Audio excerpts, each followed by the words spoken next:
ইমাম গাজ্জালী রাহমাতুল্লাহ আলাইহি তিনি মাদ্রাসায় পড়তে যাচ্ছেন।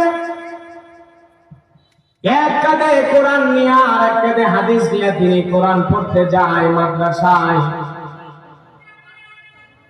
তিনি যখন পড়তে যেতেন প্রত্যেক দিন মাদ্রাসায় যায় সবচাইতে সব শেষে যায়, একবারে সব দেরি করে মাদ্রাসায় সব ছাত্র পেছনে যায়, একেবারে দেরি করে মাদ্রাসায় পড়তে যায়।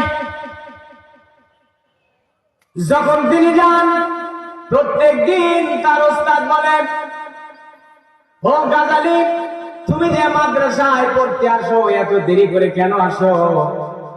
তুমি কি কোরআন শিক্ষা করবা না, হাদিস কি তুমি শিক্ষা করবা না? ইমাম গাজ্জালী রাহমাতুল্লাহ আলাইহি তার জীবনের মধ্যে পাওয়া যায় তিনি মাস্টারকে হুজুরকে কোনো